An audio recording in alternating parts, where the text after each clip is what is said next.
قال you mine قلبي قد كنت على every time قال you mine قلبي قد كنت على every time تبالك وين أني وان كايلة ورطة دير حتى لان كايلة قبس مكدير haddii aad channelka ku cusub tahay nagu soo biiro subscribe saaro gambaleelkana furo si ay kugu soo gaaraan muuqaal walba soo geliyo asxaabta booqda channelkan hooga 48 subscribe nu saar qisadani waxay igu dhacday qiyaastii xilliga markaan jiray 7 sano waalidiinteeda way isfureen anigana hooyaday ayaa soo wadatay 3 sano kadib hooyaday nin ayaa guursaday guriga yara aan degnay waan ka soo guurnay waxaan soo degnay guri weyn oo dabaqa oo aad u qurxoon gurigana wuxuu lahaa jiko qol fadhi iyo qolka jiifka jikada gudaheeda aniga si fiican u sii fiirfiirnin habeenkii ugu horeysay aan guriga soo degnay ay ahayd waxaan jiiftay kursiga yaalay qolka fadhiga waxaan iska fiirsanayay TV kadib waxaan dareemay inaan sayd u daalanahay waxaan go'aansaday inaan meesha ka seexdo waxyar markaan hurdaba waxaan maqlay shanqar ka imaanaysa dhanka jikada aniga aad ayaan u baqay aad ayaan u cabsaday kadibna waxaan isdhahay ama hooyaday taa ee jikada ku jirtaa kadib waxaan go'aansaday inaan soo kaco aan jikada fiiriyo markaan jikada fiiriyayba jikada waxay ahayd mid aad u mugdi ah jikada dhankeeda ayaan soo aaday nalka ayaan shiday jikada dhexdeedana cid joogta maysan lahayn aniga waan naxay habeenkii xataa markaan seexday waxaan dareemay in qof gacantiisa soo saarayo aniga waan cabsaday kadib adeerkii ayaan waxaan ka tuugi jiray inuu ila seexdo habeenkii ilaa aan ka hurdaayo asina wuxuu leeyahay aniga shanqar ma maqlo oo ka imaanaysa dhanka jikada maalinka xigta markaan guriga imaaday waxaan dareemay inuu wax ii soo urayo waan yaabay guriga dhan ur ayuu noqday aad ayaan ula yaabay mana aqaan wax soo urayo hooyo aaba xataa way raadinayeen wax soo urayo kadib waxaan dareemay inuu urka ka imaanayo sawirka hoostiisa hooyo aaba ayaan u sheegay kadib sawirka ayaa la fiiriyay kadib waxaa loo wacay nimanka guryaha jajabiyo si derbiga dhexdiisa wax ku jiro loo ogaado kadib ninka wuxuu dhahay derbigan waxba kuma jiro ilaa meesha ugu dambeysay aniga waan jabiyay intaas wixii ka dambeeyana waa banaanka haddii la sii jabiyo banaanka oo keliya ayaa la arkayaa aniga aad ayaan u cabsaday hooyadeeda waxay dhahdeen maxaa urkan iyo waxaan qeelidan kadib waxay isdhahdeen ama ruuxaan iyo balaayo yihiin sheekh kadib wadaad ayaa la baxay waan ducaysanay tahliil iyo waxyaabo noocaas ayaa guriga lagu bilbilay anigana qolka maana ka soo bixin isbuucyo kadib hooyaday ayaa isbitaal loo waday kadibna waxay soo dhashay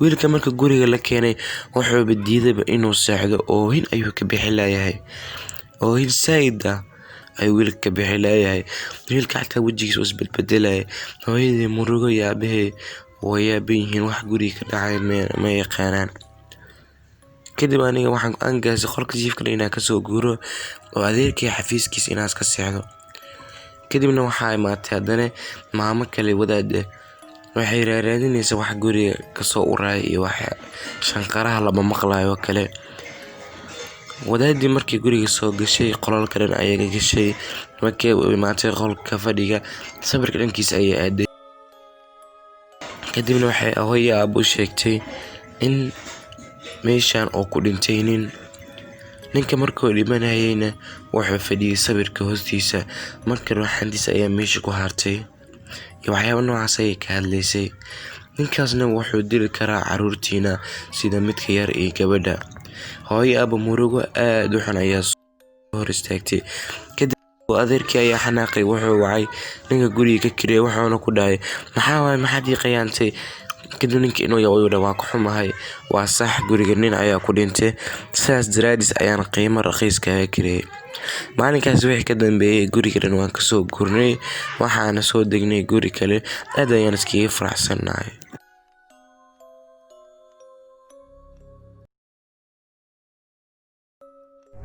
qisadani qiyaastii waxay ku dhacday sanadkii la soo dhaafay December waalidiinteeda dhan waxay jireen shaqo aniga kaliya ayaan guriga joogay waxaana ku ciyaarayay taleefankayga habeen ka mid ah waxaan soo baxay si aan u soo qaato biyo cabo waxaan ka soo baxay qolkayga jiifka markaan soo baxay kadib waxaan dareemay inuu daaqada waxaa ka soo galay hoos, macnaha sida daaqada in la soo agmaro kale.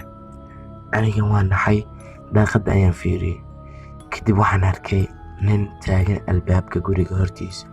waan naxay, albaabka guriga ayaan soo aaday, kadib isha ayaan saaray si aan u fiiriyo qofka taagan. kadibna waxaan arkay nin oday ah oo wato shaati ku halaysan dhiig, korkiisana wuxuu lahaa dhiig waxyaabo noocaas. aniga waan yaabay, si aan u fiirinayo kadib waxaan arkay 2 qof kale oo gadaashiisa taagan. aad ayaan u sii naxay, albaabka ayaan ka leexday. isla markii qof ayaa isha albaabka soo saaray, albaabka ayuu fiiriyey. markaas ayuu qof ayaa hadlay, wuxuu dhahay iyada albaabka ayay ka tagtay, waa inaan hadda guriga jebinaa aan galnaa. kadib guriga ayay isku dayeen inay qasab kusoo furaan. anigana aad ayaan u cabsanay. kadib waxaan soo aaday qolkii jiifka ahaa, booliiskana ayaan wacay.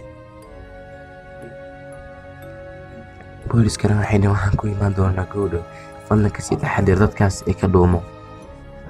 anigana waxaan isku dayay sidaan dadkaas ugu dhuuma lahaa. kadibna waxaan aaday qolkayga.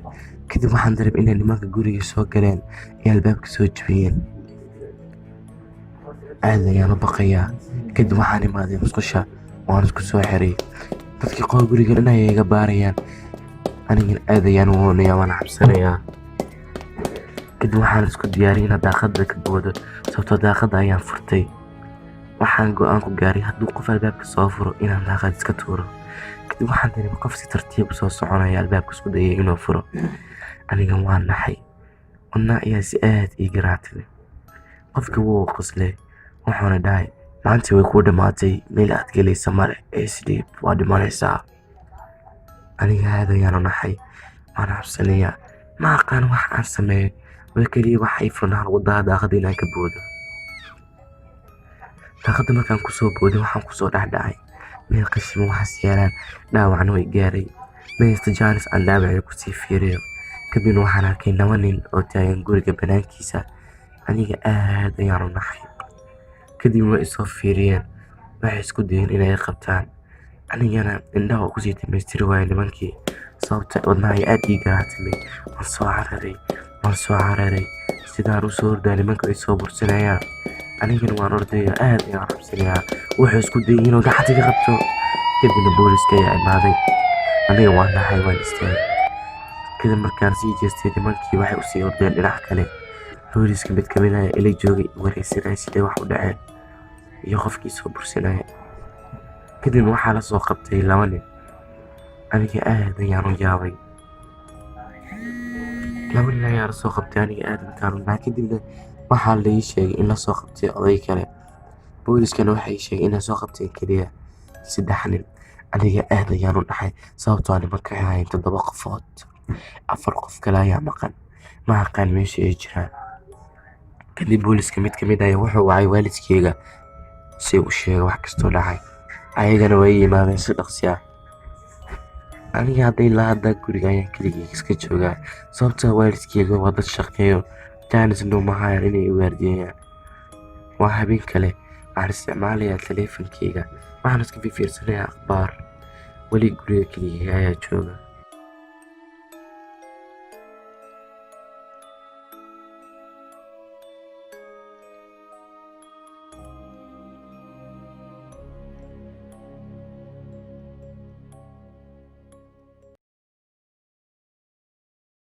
Girl, you mine, qalbigaad ku taala every time. Girl, you mine, qalbigaad ku taala every time. Somali queen, ani waan kayle, portadadeel, xagga laankeele, qamisna ka jirka. haddii aad channelka cusub tahay nagu soo biiro, subscribe saaro, gambaleelkana furo si ay kugu soo gaaraan muuqaal walba soo geliyo.